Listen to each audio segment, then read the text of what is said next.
The old Iron King Mega Boss for Dark Souls the board game was a Kickstarter exclusive expansion that goes nowadays for more than $100.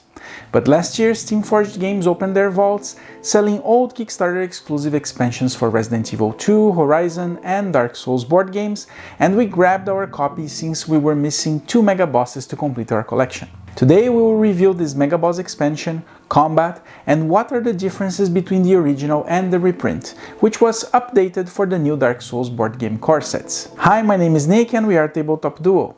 So grab your favorite drink and let's start the review. The old Iron King expansion content comes in line with the other Mega Boss expansions, but this is the first time we see a Mega Boss expansion updated with new core set rules, which is pretty good. I liked the update on the board nodes, showcasing where the player can move into and the new Mega Boss encounter card. The rulebook comes with the rules for both the OG and the new core set, so you can play them however you want. The expansion also comes with 4 level 4 encounters, which are special type of encounters you face just before fighting the Mega Boss. They use the other side of the Mega Boss board and contains a larger quantity of enemies to fight and terrain tokens. 2 of those encounters use enemies from other expansions like the Iron Keep, Phantoms, and the Explorers expansions. I like these encounters a lot as they offer a bigger space to fight and display a ton of enemies fighting players at the same time, as well as a mix of enemies from different expansions.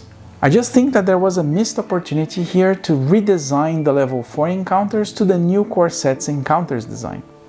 This would allow them to give extra rewards and contain special rules to spice up even more the encounters, but still be compatible with the OG game. Also, you should note that if you only have the new core sets, you cannot fully play any of those encounters. Even if you have the Sunless City, which is the closest set to the enemies you faced on the OG game, one encounter requires the Large Hollow, which are not present in the Sunless City, or 2 Sentinels, but the Sunless City only comes with 1. That being said, if you have the OG game, it will work just fine. The level 4 encounters take place after defeating the main boss of the campaign, either on the OG or the new core sets. Next, let's talk about the boss fight. First, I have to say I love the area where you fight the boss. It's just like in a video game, where you are surrounded by lava and the boss appears from one of the sides.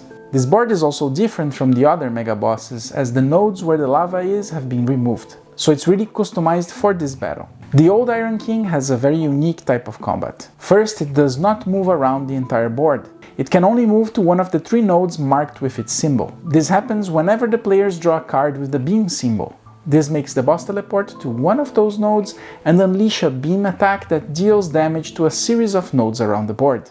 This is done via another deck of cards called the Fire Beam deck. So not only you have to memorize his attacks, but the sequence he will attack the ground. Until the boss heats up, these attacks are somewhat easy to dodge, having dodge difficulty of 1. The other attacks are mostly physical, ranging between 5 to 6 damage with a dodge difficulty between 1 and 3. Now let's look at the old Iron King stats. It has 44 health points, 3 physical and magical resistance, again in line with the other Mega Bosses, and its starting deck of 6 cards. Its special ability is called Old Iron Rage, and what it does is that once it heats up at 22 points, the fire beam attacks, damage and dodge difficulty are increased by 1. Before the heat up, I found this boss somewhat easy to deal with. Once the fire beams get extra dodge and damage, things get a bit more complicated, and you must be very careful with your stamina and damage management, as dodge becomes less of a certainty. So for me, it was a fun combat where in the beginning you are avoiding taking damage, and when he heats up, things become harder and you have to manage your stamina and damage, trying to chip away the boss's health slowly before he kills the party. For the treasures, you get the Blinding Bolt and the Iron King Hammer. I think they are okay, but they don't seem very good versus a Mega Boss.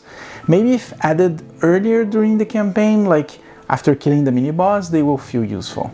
Super happy for getting this Mega Boss reprint, and I can't wait to try out the other Mega Boss reprint we got, the Guardian Dragon. Stay tuned for the unboxing and review of it in the following weeks. Thanks for watching and see you next time. Bye!